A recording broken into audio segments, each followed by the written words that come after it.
நல்ல ஸ்பைஸியாக ஒரு சிக்கன் கறி எப்படி பண்ணலான்னு பார்க்கலாமா? இது கொஞ்சம் காரம் கம்மியாகவும் இருக்கும், டக்குனும் செய்யலாம்.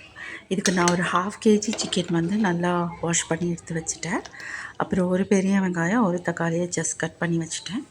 அதுக்கப்புறம் குக்கர் எடுத்து அதில் ஒரு 2 ஸ்பூன் நல்லெண்ணெய் ஊற்றுறேன்.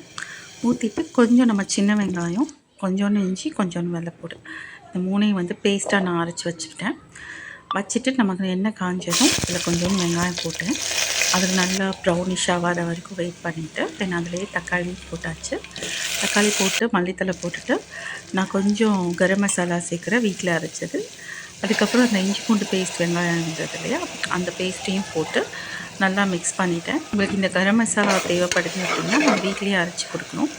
இதில் வந்து ஒரு 1/4 ஸ்பூன் அளவுக்கு மஞ்சத்தூள், 1/2 ஸ்பூன் மிளகாத்தூள் அண்ட் ஒரு 1/2 ஸ்பூன் குருமா பொடி நான் வீட்டில் அரைச்சது போட்டுட்டு நல்லா அந்த ரா ஸ்மெல் போகிற வரைக்கும் அதை கிண்டிட்டு, அதுக்கப்புறம் இந்த நம்ம ஒரு 1/2 கேஜி சிக்கன் இருக்கு இல்லையா, வாஷ் பண்ணி வச்சுருந்தது, அதை போட்டு நல்லா அந்த மசாலா சாறுற மாதிரி கிண்டிட்டு அதுக்கப்புறம் அதோட கொஞ்சம் சால்ட் ஊற்றி தண்ணி ஊற்றி கொதிக்க வச்சா போதும், சிக்கன் கறி ரெடி.